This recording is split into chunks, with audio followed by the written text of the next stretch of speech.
Hello नमस्कार दोस्तों, एक बार फिर हम आपके सामने उपस्थित हैं अपनी एक नई झकास क्लास लेकर। तो चलिए सबसे पहले हम शुरू करते हैं अपना प्रैक्टिस सेट। और प्रैक्टिस सेट जो भी हमारे जो फ्यूचर का टेंस चल रहा है उसी का ये हमारा प्रैक्टिस सेट है। ठीक है, चलिए शुरुआत करते हैं अपने प्रैक्टिस सेट की। यहाँ पर देखते हैं सबसे पहले दे रखा है he dead dash to the cinema tomorrow. Bracket में हमारे वर्ब है गो। उसके बाद में दूसरा सेंटेंस है माई सन डेड डैश 5 नेक्स्ट जून और ब्रैकेट में हमारा दे रखा है बी। तीसरा दे रखा है I dead dash for her when she returns home bet. चौथा है he dead dash this exercise by 8 o'clock और ब्रैकेट में जो वर्ब है हमारी वो है फिनिश। पांचवा है you dead dash your father before I see you again और ब्रैकेट में हमारी जो वर्ब है वो है meet. Nobody anything dead dash वो है nobody dead dash anything from you when you go home this afternoon और ब्रैकेट में हमारी जो वर्ब है वो है टेक। सातवां सेंटेंस हमारा he dead dash the station before the rain starts. ये जो हमारे 3 सेंटेंस हैं नीचे वाले ये थोड़े से हमारे हटकर हैं। तो चलिए बताइए हमें यहाँ पर वर्ब में क्या लगाना पड़ेगा। पहला है गो और उससे देखने पर हमें पता चलता है टुमारो की बात चल रही है, यहाँ पर हमें वर्ब किस तरह से यूज करनी है। तो सबसे पहले हमने इसके बारे में पढ़ा है, हमने पढ़ा था कि आई और बी इनके साथ में हमें फ्यूचर में शैल का यूज करना है। अदर सब्जेक्ट के साथ में हमें बिल का यूज करना था। ठीक है, तो क्या करेंगे इसमें, यहां पर हमारा हो जाएगा बिल गो। ठीक है, यहां पर हमारा हो गया बिल गो। अब दूसरे वाले में देखें माय सन, यहां पर डेड डैश 5 नेक्स्ट जून और ब्रैकेट में है बी। बताइए क्या होगा इसका, ध्यान से देखकर बताइए। देखिए बी है यहां पर, तो हमें क्या करना है, वही बात आ रही है हमारी इसकी, तो यहां पर हमें बिल बी का यूज करना है, बिल बी। ठीक है, यहां पर बिल बी 5 नेक्स्ट जून। अब तीसरे वाले में हम देखें, तीसरे वाले में है I dead dash for her van. देखिए 2 सेंटेंस को बांट रहा है। She returns home, returns present का इंडेफिनिट है, हमने पढ़ा है पास्ट के यानी फ्यूचर का परफेक्ट कि पहला जो वाक्य बनता है हमारा पहले समाप्त होने वाला वो विल हैव या शैल हैव से बनता है और बाद वाला जो बनता है किससे, प्रेजेंट के इंडेफिनिट से। यहां देखकर ही हमें पता चलता है कि हमें परफेक्ट में इसको यूज करना है। और परफेक्ट के बारे में हमने क्या पढ़ा था, परफेक्ट के बारे में पढ़ा था कि इसके साथ में हैव और वर्ब की थर्ड फॉर्म, इसके साथ में भी हैव और वर्ब की थर्ड फॉर्म, इनका हमें यूज करना था। देखिए बेट है, यहां पे आई के साथ में हमें क्या लगाना है, शैल, शैल हैव और थर्ड फॉर्म जो होगी हमारी वो बनेगी बेटेड, बेटेड, ये हमारी थर्ड फॉर्म हुई। इसी आधार पर यहां पर देखें चौथा है he dead dash this exercise by 8 o'clock, by 8 o'clock या by evening, by morning.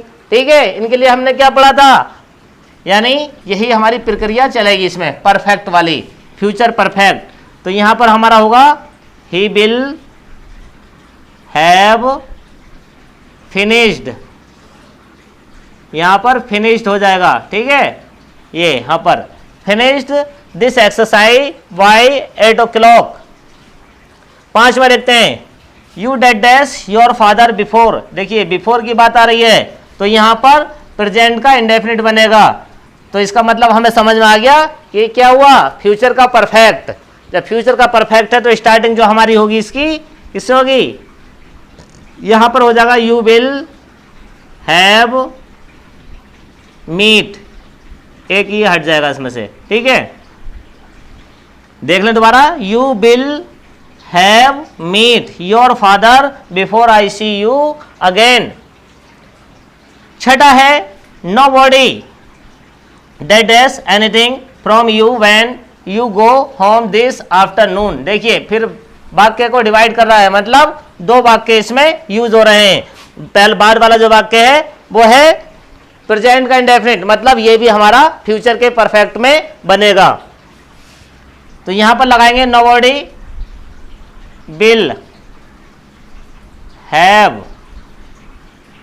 nobody will have taken, यहां पर टेक की थर्ड फॉर्म टेकन हो जाएगी, तो यहां पर यूज हो गया। ठीक है, दोबारा सुनने से nobody will have taken anything from you when you go home this afternoon।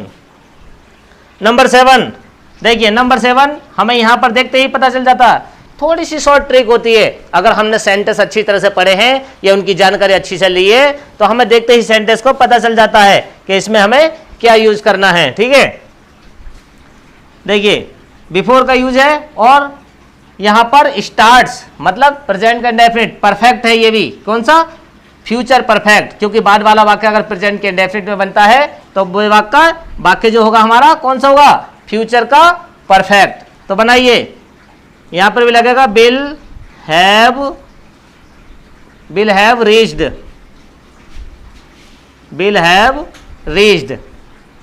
इससे हमारा पता चलता है कि हमारे जो ये वाक्य हैं फ्यूचर का इंडेफिनिट, फ्यूचर का कंटिन्यूअस, फ्यूचर का परफेक्ट।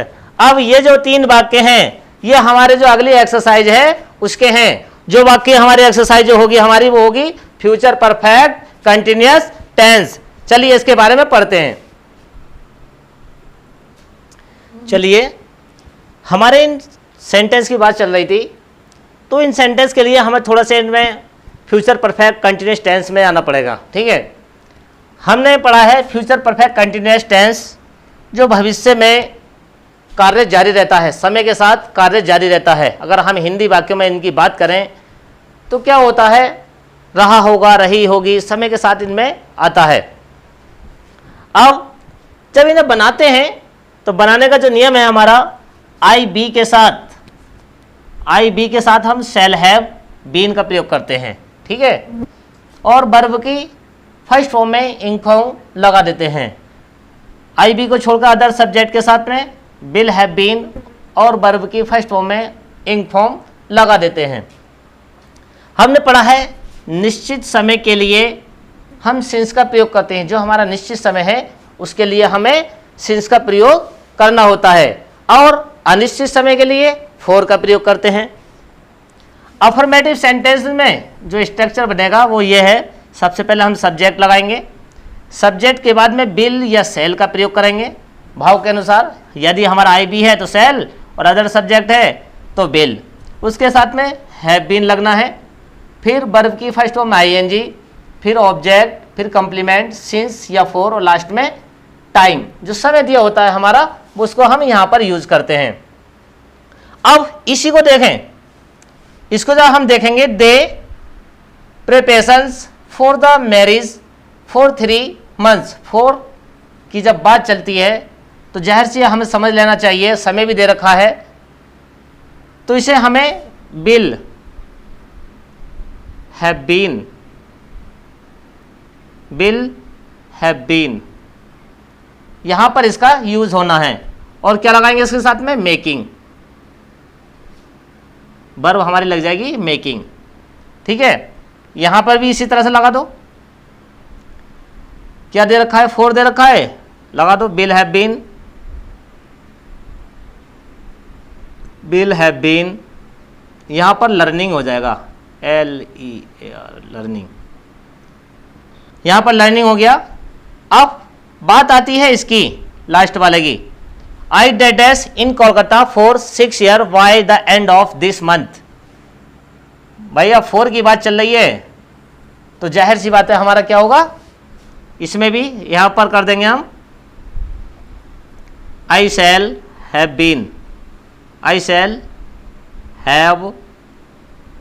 बीन, और यहां पर हो जाएगा लिविंग। तो यह हुआ I shall have been living in Kolkata for 6 years by the end of this month. तो इस तरह से हमारे ये प्रैक्टिस सेट यहां पर हुए। अब जो चलते हैं हम इसके नेगेटिव वाक्यों पर चलते हैं। चलिए अब चलते हैं इसके नेगेटिव वाक्य पर, नेगेटिव सेंटेंसेस को देखते हैं।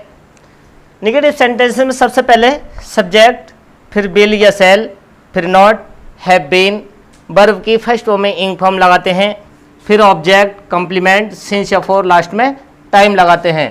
For example, he will not have been living here for 3 years। अब इसके बाद में हमारे जो आते हैं इंट्रोगेटिव वाक्य। इंट्रोगेटिव में हम सबसे पहले जो फर्स्ट टाइप या कह सकते हैं हम यस नो टाइप वाले जो होते हैं उन्हें सबसे पहले हम हेल्पिंग वर्ब से बनाते हैं। जब इसका स्ट्रक्चर बनाएंगे तो सबसे पहले विल या शैल का प्रयोग करेंगे, उसके बाद सब्जेक्ट, फिर हैव बीन, वर्ब की फर्स्ट फॉर्म में आईएनजी, ऑब्जेक्ट, कॉम्प्लीमेंट, सिंस या फॉर, लास्ट में टाइम और फिर क्वेश्चन मार्क हम लगा देते हैं। एग्जाम्पल देखें, will he have been waiting you since morning. दोबारा देखें, will he have been waiting you since morning. अब इसी आधार पर हमें सेकेंड टाइप इंट्रोगेटिव सेंटेंसेस का यूज करना होता है। सेकेंड टाइप में हम कह सकते हैं इसको WH टाइप भी कह देते हैं, ठीक है।